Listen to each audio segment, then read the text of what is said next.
Myanmar நிலநடுக்கத்தில் உயிரிழந்தோர் எண்ணிக்கை 150ஐ தாண்டியுள்ள நிலையில் பலர் இடிபாடுகளில் சிக்கி மாயமாகியுள்ளதால் உயிரிழப்பு மேலும் அதிகரிக்கும் என அஞ்சப்படுகிறது. இந்தியாவின் அண்டை நாடான மியான்மரில் நேற்று நண்பகல் கடுமையான நிலநடுக்கம் ஏற்பட்டது. இதைத் தொடர்ந்து தாய்லாந்து தலைநகர் பாங்காக்கிலும் நிலநடுக்கம் ஏற்பட்டது.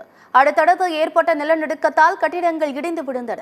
நிலநடுக்கத்தால் பீதியடைந்த மக்கள் வீடுகளை விட்டு வெளியேறி சாலைகளில் தஞ்சமடைந்தனர்.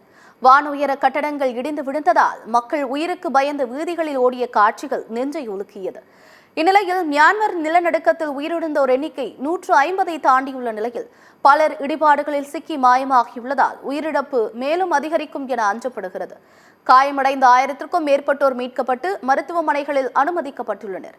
நிலநடுக்கத்தால் உருக்குலைந்த மியான்மரில் மீட்பு பணிகள் முழுவீச்சில் நடைபெற்று வருகிறது. இந்நிலையில் பயங்கர நிலநடுக்கத்தால் கட்டிடங்கள் இடிந்து விழுந்ததில் மக்கள் உயிருக்கு பயந்து வீதிகளில் ஓடிய அதிர்ச்சி காட்சிகள் வெளியாகியுள்ளது.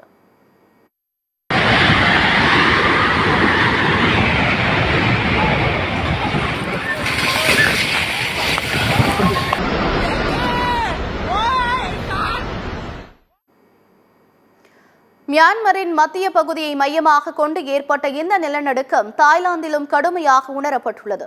தாய்லாந்திலும் உயரமான பல கட்டிடங்களிலிருந்து மக்கள் அச்சத்தில் வெளியே ஓடிவரும் காட்சிகள் சமூக வலைதளங்களில் வைரலாகி வருகின்றன.